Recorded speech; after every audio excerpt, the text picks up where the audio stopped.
Mimi nimeanza kusoma dini mwaka 1982. Ndio nilipelekwa madrasa. Pale Pongwe pana madrasa na shekhe wetu. Kuna shekhe mmoja wa Pongwe kitwa Sheikh Taha bin Muhammad. Shekhe huyo aliwahi kusoma kule Lamu miaka hiyo ya 30 na 40, 30 miaka 30. Kwa Sheikh Ahmad al-Badawi. Sheikh Ahmad al-Badawi ibn Habib al-Salih Jamal al-Layl. Huyo Ahmad al-Badawi ambaye alifariki mwaka 43 takriban. Sasa Sheikh Taha alikwenda kusoma huko. Mimi nilipelekwa pale na mzee wangu nikaenda nikasoma. Baada ya miaka miwili Sheikh alifariki mwaka 84. Nikakaa mwaka huu mmoja. Alikuja mwalimu mmoja wa madrasa Shamsia, mwanafunzi wa Sheikh Muhammad Ayub, kitwa Ustadhi Imam, mpaka leo yuko hai kwenye kijiji cha jirani hivi. Nikaona huko watu wapiga ngoma sana. Nikahamishwa pale, mzee wangu akatoa rai, nikapelekwa kwa yule mwalimu. Mimi nimesoma Qur'ani kwake na udharani kwa kutazama hivi na ahkam mwaka 85. Tukasoma Qur'ani tukaimaliza, tukasoma nahwu, tukasoma vitabu vya fiqh, tukasoma mambo ya lugha, tukasoma hadithi. Kwa hawa masufi katika madrasa Shamsia nimesoma miaka 9.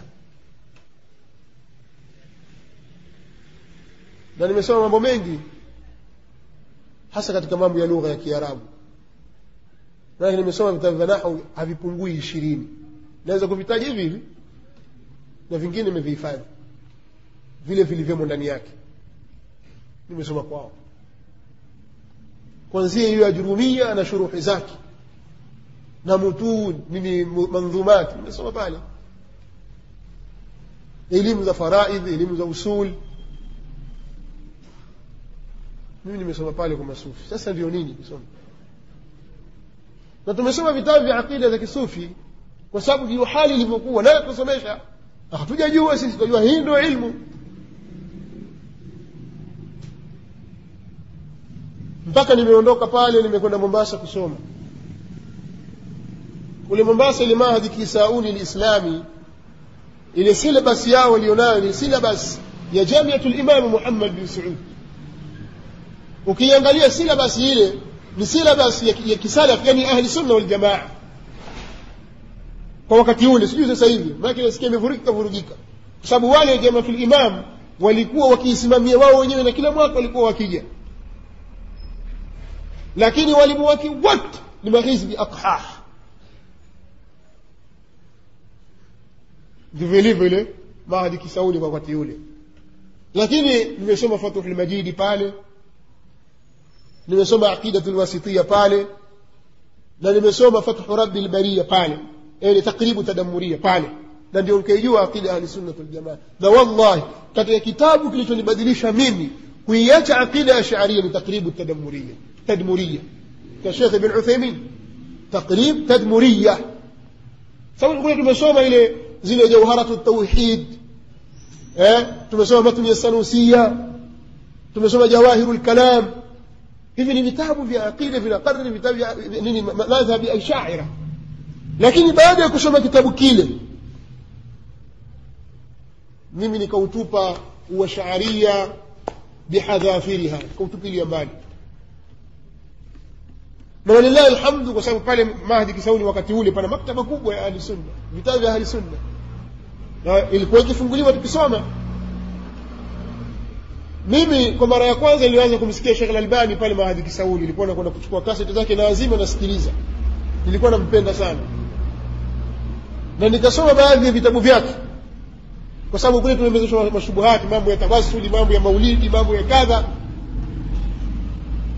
Katika kitabu cha kwanza ambacho nilikisoma cha Sheikh Al-Albani rahimahullah ta'ala ni kitabu At-Tawassul Ahkamuhu wa Anwa'u. Hiki kitabu nilikiandika chote kwa mkono wangu kutoka mwanzo mpaka mwisho, wakitu an ahfadha.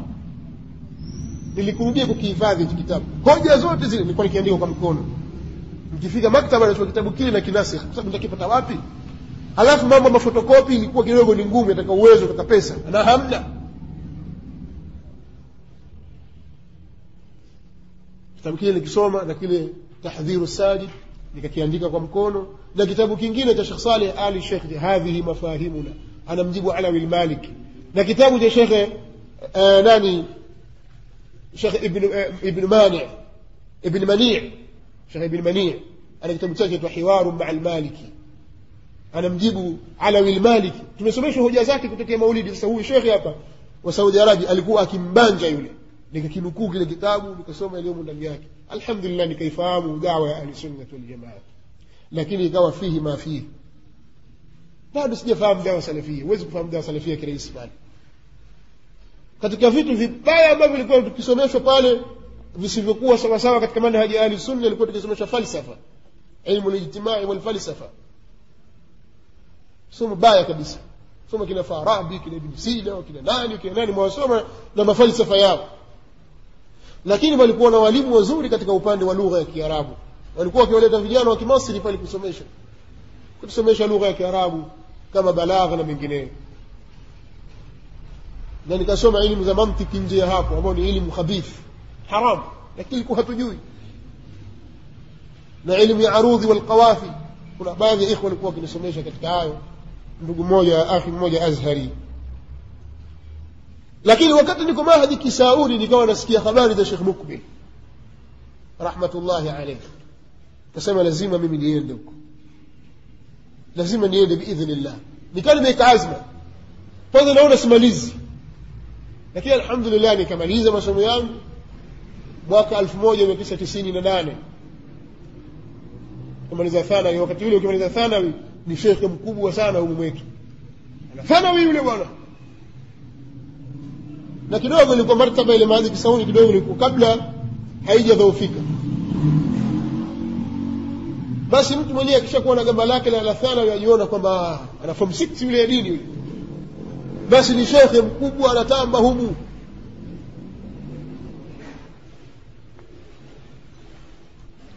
Na walillahi alhamdu, nilipomaliza mimi nilikaa mwaka mmoja tu kweli, nikaenda kwa Sheikh Mukbil rahimahullah ta'ala. Nimemaliza mwaka 98, nilipumzika mwaka 99 tu. Mwaka 2000 tarehe 1 mimi niko Yemen,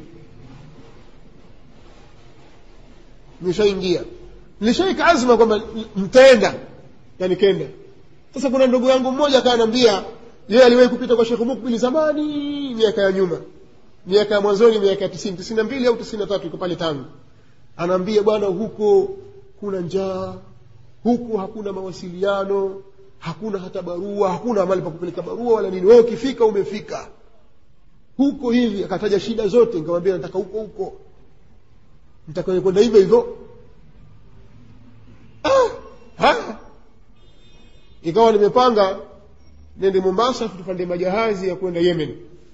Nilipata kusafiri kwa jahazi, niko tayari. Kuna majahazi ya washahidi kutoka Mombasa pale kwenda Yemen, nenda chukua papa ya kileta mpaka Mkalla kwenye papa huko. Lakini nikasema hivyo nitakwenda, lakini Allah tabaraka wa taala akafanya wepesi, sikwenda kwa majahazi, nikaenda kwa ndege, nikaenda mpaka Yemen. Alhamdulillah, nikakaa muda niliokaa, kukaa na kutafarraja kusoma. Hasa nimesoma pale Damaji kwa miezi 6, kwa sababu Yemen nimekaa miezi 8 na nusu. Mwezi mmoja nilikaa ndani mimi, nilikamatwa nikiona kijana mmoja alikuwa rafiki yangu Ibn Sulum, Fahmi wa Ibn Sulum, kawa kile Ibn Sulum na ndugu yangu mtu mmoja anaitwa Fahmi. Sasa hivi yuko Yemen na yuko Fuyushi hivi sasa. Sasa hivi yuko Fuyushi, alitoka kule Damaji. Mimi nimekaa kule kama miezi 4 mingapi vya kaja yule kijana, tukawa tuko naye mashaallah, wakati shekhe yuko hai. Sasa katika vitu nilivyojua, nilijifunza da'wa salafia kwa ukamilifu kwa njia hizi zifuatazo. Kwanza, mimi sikuwa mvivu tangu katika historia yangu ya kusoma, sikuwa mvivu wa kusoma. Nikiingia kwenye kusoma huwa mimi nachukua muda mwingi sana kusoma kuliko kucheza. Hilo lafahamika hata kwa watu wengine ambao mimi nimesoma nao. labda pengine nikisoma mimi nitakuwa najisifu, lakini naona hivyo, natumia muda mwingi katika kusoma. Kwa hiyo sikuwahi kupoteza muda hata siku moja katika darasa zangu. Nimehudhuria darasa za aqida. Kuna kijana mmoja ni shekhe sasa hivi yuko Fuyush, wanamsema vibaya, lakini katika mashekhe wakubwa pale Damaji, sijui kama nafasi yake kuna mtu aliziba, anaitwa Yasin al-Adani. Mlimdiriki nyinyi? Nilikuta habari zake, lazima mkute habari zake. Alikuwa akisomesha aqida tahawiyya. Pia katika watu ambao walikuwa wakihudhuria darasa zao, nilihudhuria darasa ya Abu Ubaida Tazawi maarufu pale Damaji, akisomesha Nuzhatun Nadhar, kwa sababu hivi vitabu vya mustalah al-hadith nimevisoma kwa masufi. Hizo Nukhbatul Fikr, nimesoma Taysir, nimesoma al-Bayquniyya, vitabu Taysir mustalah al-hadith mimi nimesoma Mada Shamsiyya. nikasoma Nuzhatun Nadhar, nikasoma Al-Ba'ith al-Hathith min jild al-kitab ila jild akhar. Na mimi huwa nikisoma naandika na tarehe, nimeanza kitabu hiki tarehe fulani mwezi fulani, kama hivi nilivyosema katika muhadhara, leo tarehe fulani mwezi fulani mwaka fulani sawa na mwezi fulani hivyo naandika pale. Kasoma Al-Ba'ith al-Hathith ya mmoja wa Urdu anaitwa Abu Turab. Kasoma Usul al-Fiqh kwa Abu Mus'ab al-Libi.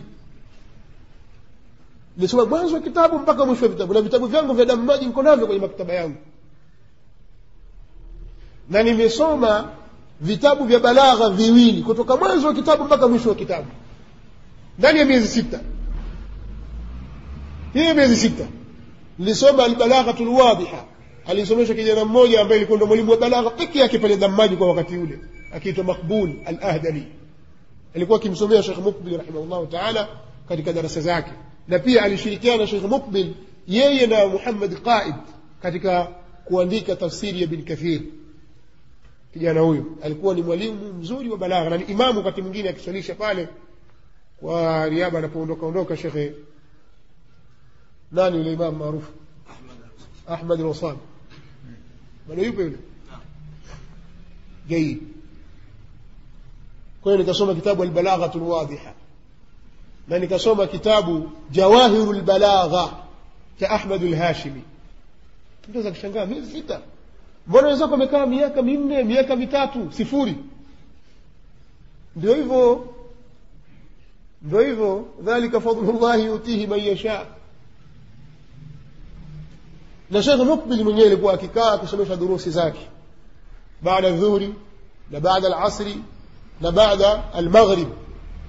Baada al-asri kila siku anasomesha Sahih al-Bukhari, na kila siku watu lazima wahifadhi, na mimi nikawa ni mmoja katika wenye kuhifadhi, sababu ni watu wote lazima wahifadhi, na mimi sina kazi nyingine kusoma. Nakumbuka mpaka leo zile barua zangu niko nazo, niliwahi kuandika barua kumwandikia mzee wangu, baba yangu Allah amrehemu, nikimuelezea hali ya kule kwamba nimefika huko, watu wanasoma sana lakini hali ya maisha ni ngumu sana. Kwa hiyo mimi nitakaa miaka 2 tu. Akaniambia wewe kaa huko usije, hali iko hivyo, wewe endelea kusoma, soma sana usirudi huku. Hiyo miaka 2 kidogo, lakini nilikuwa nimepanga nikae miaka 2 hiyo kidogo, wewe kaa tu. Sasa watu endelee kukaa, wala usituandikie barua. Sisi sote wazima huko. Sasa sina mke, sina mtoto, baba ndio huyo na mama ndio. Sasa haya nini tena, nitajishughulisha na nani? Kwa alhamdulillah Sheikh Muqbil katika darasa zake sasa ndio nafunguka masikio kuhusu dawa salafia. Sheikh Muqbil haachi kuzungumza na kutahadharisha kuhusu hizbia, na wakati ule kwa wakati wake alikuwa akizungumza sana Abdul Majid Zindani, Yusuf al-Qardawi, Ikhwan al-Muslimin, Jumuiyatul al-Hikma, sijui Jumuiyatul Ihya al-Turath, Abdurrahman Abdul Khaliq, Usama bin Laden. Maneno yake yalikuwa kikariri humo na huko akifanya taasili katika mambo ya da'wa salafia.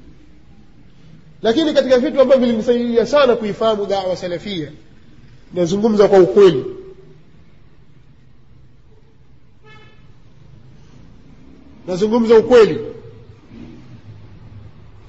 nilisoma sana vitabu vya Sheikh Rabi',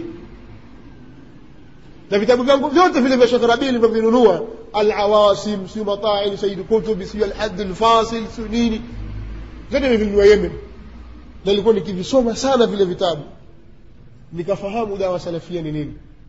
Kwa mimi sikuambiwa na mtu, mimi nimesoma vitabu na nimemsikia Sheikh Mukbil, na alhamdulillah ashrita nimenunua, nimerudi kutoka Yemen na masanduku 2 ya kanda za mashekhe. Si mnanielewa? Nilikuja na vitabu na masanduku 2 ya cassette. Watu wanajua sikuja na jilibabu wala viatu, si naletea zawadi. Hakuna alipata zawadi hata sumni, ni makaseti na vitabu tu basi. Yote nini? Nilikuwa na hirsi ya kutaka kujua da'wa salafia. Alhamdulillah nikaifahamu, nimefahamu alhamdulillah. Lakini nimekuja Tanzania sisikii watu wakizungumza jambo hili. Mbona mambo yote mageni? Nikiangalia watu wote ansari sunna, ansari sunna, yani watu wanafanya tofauti kabisa na vile hali halisi ilivyo. Hawa watu hawa itakuwaje sasa? Hiyo ni mwaka 2000, mwishoni mwaka 2000 nimerudi hapa, kwa sababu nilipokuja kutoka Mombasa, nilikotoka wapi, Yemen, nikaa nimeishia Mombasa, nikaja Tanzania hapa nakaa. Sikwenda mahali popote, nikawa nakaa nyumbani kwetu na kwenda kusomesha pale msikitini na kuswalisha Masjid al-Faruq, ambapo sasa hivi na markaz.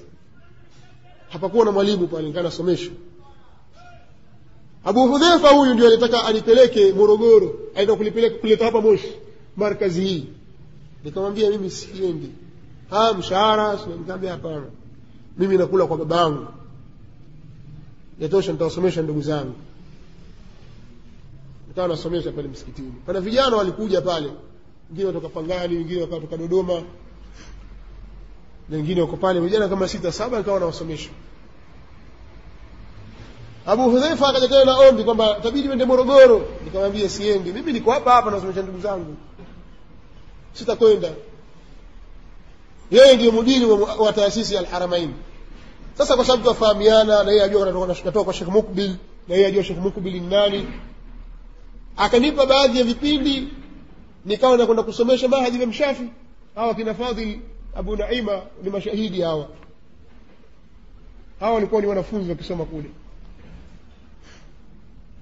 Nikwenda kusomesha, nikawa kusomesha. Ilikuwa ni mwaka 2000 ngapi? Mwaka 2000 ngapi? Na moja au na mbili? 2002 ilikuwa. Kwa sababu mwaka 2001 nikawa nasomesha pale Mahadi al-Faruq. Waliniomba watu barahiani kupitia kwa Abu Hudhaifa, alomwambia yule jamaa yako aje atusaidie hapa. Mimi nikaenda kuzungumza na barahiani kwa sharti pia. Kwa masharti ambayo tulizungumzana mimi na al-akhi Abu Zakaria. Wakati huo ndo amekuja Abu Zakaria, atuachie ile Mahadi tuendeshe sisi. Tufika pale Mahadi yasomeshwa, lakini hakuna syllabus, hakuna manhaj. Sasa utasomesha vipi? Chuo hakina syllabus yoyote, na hii ni cha nidhamia. Sasa syllabus yenu iko wapi? Wajua ilikuwepo hapa, lakini sasa nyinyi itabidi muiandike. Ujanja tu hivi. Sasa mbona tutaandika wapi? Katibu, hebu wafungulie kule store, weke meza na kiti pale, itakuwa pale utafanya kama ofisi hivi. Hata ofisi pia ilikuwa hamna, lakini nidhamia hiyo. Hata na balaa, sio nidhamia gani zinasikata wao. Simweke halaka tu. Tukajaribu kusomesha pale, lakini mimi nilikuwa bado sijakinai kwamba sasa nafanya da'wa. Ilikuwa jambo langu kubwa zaidi ni kutaka kwenda kusoma. Nilifundisha muda mfupi, si muda mrefu. Naamua kueleza haya ili mfahamu kwamba je, sikuwahi kuwa salafi.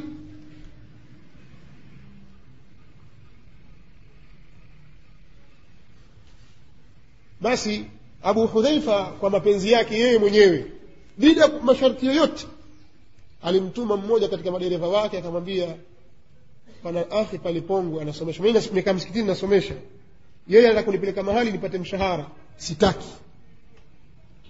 Akamtuma bwana mmoja, dereva mzee mmoja, mpaka leo yuko hai, na bahasha, akamwambia hii mpelekee Qasim, huu ni mshahara wa miezi 3, na mimi kila mwezi nitampa mshahara. Akamwambia khair, akaleta mshahara mwezi, nikaanza kupokea mshahara pale, alipa tu mwenyewe. Tena wakati huo maduati wal Haramain wapo shilingi 60,000 nyingi, na kilikuwa nadhani dola 100 kwa wakati ule. Mimi nilikuwa napata shilingi 80,000, lakini ala nyumbani kwetu. Nikafikiria, nikaona mimi nitakwenda umra mwaka huu, ile pesa zangu nikawa naziweka. nikaziweka pesa zangu kidogo kidogo mpaka imefika wakati wa Ramadhani mimi nina zaidi ya 800,000 mfukoni. Nilipokwenda umra nilipita hapa Moshi wakati maswali pale uwani, na Al-Akhi Muhammad Mafuta ndugu yangu aliponidai yuko pale, nikapita na hapa nikaenda zangu Nairobi, nikapanda ndege nikaenda zangu Saudia, nikaenda zangu umra, nifika Makka na vyeti vyangu, nikaenda Umul Qura nikaviweka, nikaenda Madina nikakutana na ikhwa, nikaenda Jamia Islamia nikafanya mukabala. Sasa baada ya Ramadhani nimerudi hapa, lakini nane yangu ilikuwa imebaki, sikuimaliza, sikuwa na matumizi kwa sababu kanunua vitabu na hiki na kile na nini, basi nikarudi zangu. Nilikaa miezi 3 tu nikakubaliwa Jamia Islamia, kwa sababu niliporudi tu mimi nikaoa. Hii inaeleza historia yangu kwa ufupi. Baada ya kuoa kwa miezi 3 mimi yani nimekaa miezi 3, hapana sio miezi 3, baada ya kuoa tu ndani ya mwezi ule mmoja ikaja scholarship yangu kutoka Madina, nikaletewa, nikaisoma, nikaificha. Nitamwambia nini mke wangu? Na nimeoa juzi. Basi nikamfuata mzee wangu nikamuonyesha, nikamwambia mimi bwana nimepata nafasi ya masomo Madina, lakini hapo ushapita mwezi, nafikiria nitaanzia wapi. Anaambia wewe nenda ukasome, mke wako utamwacha hapa, hakuna shida. Lakini nitamwambiaje? niko nafikiria. Basi alhamdulillah nikatoa taarifa nyumbani, nikamwambia hali yangu kwamba nimekubaliwa masomo na scholarship hii hapa. Hivi ninavyosema, baada ya mwezi natakiwa nihangaike nipate visa niende zangu Madina. Alhamdulillah nikaenda Madina. Mimi nimekwenda Madina Jamia Islamia, nafahamu da'wa salafia tayari kwa yale niliyosikia kwa Sheikh Mukbil na kwa vile vitabu nilivyovisoma vya Sheikh Rabi' na wengineo katika waandishi wa da'wa salafia, na nikajumuisha na yale niliyosikia kabla ya hapo kwa Sheikh Al-Albani. Alhamdulillah nimefika pale Jamia Islamia, vijana wengi wana fikra za Kiansari Sunna, kwenye maandamano wamo, wanashabikia yeye mtu wa sunna, ajita mtu wa sunna, ashabikia Usama bin Laden Madina. Sasa pakawa panatokea wakati mwingine misuguano baina yangu mimi na wao. Mkitaka nije niwataje majina yao, baadhi ya watu nitawatajia pia. Fulani nilikuwa nikigombana naye, kuna wengine tulikurubia kupigana, hata kupigana na mimi. Kisha nawaambia hawa kina Usama bin Laden wote si watu wa sawa. Watu wa maandamano wote hao, wakati ule maandamano ya kina Dibagula tumetetemesha Dar es Salaam, ameandika Yesu si Mungu. Basi alhamdulillah tukaanza masomo, tukawa tunashirikiana, lakini ufikishaji wa dawa salafia kwa ndugu zetu ukawa ni mgumu. Lakini tukawa kuna mbinu nazitumia, kwa sababu naambia kitu kingine tena. Wakati niko Jamia Islamia, baadhi ya ndugu zangu fulani waliniomba niwasomeshe. Sizungumzi kwa kujisifu, tuomba bwana utusomeshe masomo ya lugha. Mimi nikafungua vijidarasa tuwasomesha ana baada ya asri, tukiwa tunasoma msikiti wa Jamia Islamia, na mara nyingine na Masjid an-Nabawi, msikiti wa Mtume sallallahu alaihi wasallam. Tukaa nazungukwa na watu wasiopungua 10. Wengine wako Dar es Salaam hivi sasa, wengine wako Arusha, wengine wamekuwa mashekhe wakubwa watutukana sasa, na wasomesha na wao wajua. Wengine wako Mumu huko, ni wanawachuoni nao watukana pia. Wanatoka watu kulia sheria, kulia da'wa, na kutoka sehemu nyinginezo, na baadhi ya vijana ambao walikuwa bado kwa thanawi, na wasomesha mimi qatrun nada, na wanawasomesha mimi balagha. Mmoja katika niliwasomesha, nilitaja siku moja, mmoja katika watu niliwasomesha ni huyu Amisame. Amisame ni mwanafunzi wangu, nimemsomesha mimi. Tuko Madina, naye apingi aseme, nasema wallahi wa billahi wa tallahi nimemsomesha Amisame. Amisame alipotoka huku Tanzania mara ya kwanza alikwenda Sudani, lakini alikuwa ni mtu maandamano, na kuna maandamano fulani alipigwa na Field Force, alianguka kwenye mtaro. Fidifosi wakampiga, watakumpiga rungu kama ustadhi, akachomoka akakimbia. Mwambieni awasimulie siku moja, ana habari ndefu kuhusu maandamano. Takubwa rungu na Fidifosi alianguka kwenye mtaro. Sasa akaenda Sudani, akakaa muda mfupi, nafasi yake ya masomo scholarship ikaja ya Madina, maana yake alipeleka vyeti pia. Alipeleka vyeti au alipelekewa Allahu aalam. Akaenda kule, tukakutana sasa kule.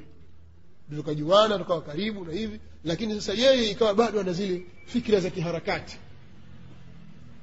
Ikawa tumlingania, lakini sasa akikaa na hawa anakuwa hivi, akikaa na hawa akija kwangu anakuwa hivi. Mimi mwaka mmoja nilikaa ndani ya chuo, miaka yote nilibaki nikaa nje. Alakhi Abu Ali Abu Nana nafahamu alishaikuja mpaka pale kwangu. Napokaa ni karibu na mlima Uhud. Mzee wetu mzee Masha yuko wapi? Hayuko sasa hivi. Lakini pia alishaikufika pale. Baadhi ya ikhwa washafika pale nilikuwa napokaa mimi. Basi naye Hamis Ame akataka kuhama akaja kule. Ndio ikawa kichinjo chake sasa, tukamchinja kule. Tukampiga dawa salafia bwana. Maana ukiingia chumbani kwake kumejaa makanda ya wanaharakati, kina Salmanu Auda, kina Safarul Hawali, kina nani, kina Aidul Qarni. Naambia bwana, hawa si watu sawa sawa. Hawa sio watu sawa, wamepinda hawa. Wewe unatakiwa usome. Tukamfahamisha mahali vitabu vya salaf vinapatikana. Maktaba ya Ibn Rajab hii hapa. Nunua kitabu hiki, nunua kitabu hiki, nunua. Mashaallah alikuwa anaitikia. Mwanafunzi wangu kanunua vitabu, anakwenda kujisomea, akija kwambia, si mchezo. Nunua kaseti hizi, kununua hiki. Anasikiliza alhamdulillah, na sisi tukikaa tunapiga misumari tu. Tupiga misumari, piga misumari. Ameshaanza akawa kidogo kidogo anabadilika. Mimi nilikuwa nikihudhuria darasa nje ya jamii Islamia kwa sababu mara ya kwanza, siku ya kwanza tu nimeingia darasani, mwalimu anakuja kujitambulisha, mwalimu wa mustalahul hadith, kazungumza, akatoa maelekezo yake, yani kama ufafanuzi na muongozo kwa wanafunzi. Nikamuuliza swali, hivi mwanafunzi akisoma hapa jamii Islamia kwa kutegemea huu mukarrara na hii manhaji iliyokuwepo hapa jamii Islamia, anaweza kutoka na ilmu ya kutosha? Sema hapana, lazima mwende mkasome kwa maulama. Lazima mkasome kwa maulama. Sisi tunawapa mafatih, mnafundishwa namna ya bahthi, mnafundishwa namna kadha, mnafunguliwa masikio, lakini elimu nendeni mkasome kwa maulama. Nendeni msikitini kule au nyumbani katika nyumba zao. Mimi nilikuwa katika mashaikhi, nilikwenda katika darasa zao, ni Sheikh Ubaid al-Jabiri. Anakaa mbali sana. Nilikuwa na rafiki yangu mmoja mzungu kisoma naye darasa moja tangu mwaka wa kwanza. Aitwa Ayman, lakini jina lake asili aitwa Andrew David Fox. Wale alikuwa ni rafiki yangu sana, alikuwa na gari yake. Basi ukifika wakati wa darasa tunakwenda zetu kwa Sheikh Ubaid, bali awali huko, awali al-Madina, sababu Maka kuna awali na Madina kuna awali. Wengine tunakusoma, na wengi ikifika pale ni vijana kutoka Europe, kutoka Amerika, vijana baadhi kutoka Kiarabu, kutoka nchi za Khalij, Qatar, Imarat, Kuwait, utawapata pale. Lakini vijana wa Kiafrika huoni. Ukimwona mtu mweusi basi ni Marekani mweusi, au ni watu Europe, mtu wa Europe mweusi, kama ni Mjamaika au Mwingereza mweusi. Lakini watu kutoka Afrika huku hawana ihtimamu kubwa ilikuwa kuhudhuria darasa za mashaikh wa kisalafu kwa wakati ule. Tukasoma kwa Sheikh Ubaid baadhi ya vitabu na durus za Sheikh Abdul Muhsin al-Abbad, tukihudhuria ndani ya Masjid an-Nabawi, na mara nyingine tukienda na huyu Amin na singine kuna naye. Haya twende na kwa Sheikh Suhaim, Sheikh Salih al-Suhaim, Samshanunia Qahtani, twenda pale darasa hii tufika kwa Sheikh Nasir al-Faqih. Lakini darasa ya kudumu ambayo haina upinzani ni darasa ya Sheikh Abdul Muhsin al-Abbad. Tukasoma vitabu baadhi ya sunani pale. Alhamdulillah, ikawa ni khairi kubwa, naye Amil alikuwa akihudhuria. Na walillahi alhamdulillah, salafia tukazidi kuijua kwa sababu kila tukisikia kuna mkutano mihadhara ya mashekhe tunakwenda. Leo Sheikh Rabia na muhadhara wapi, Sheikh Muhammad, mashekhe wamekwenda kukutana katika sehemu fulani, twenda alhamdulillah. Hii ni Wajawema Online TV. Hapa ni elimu tu.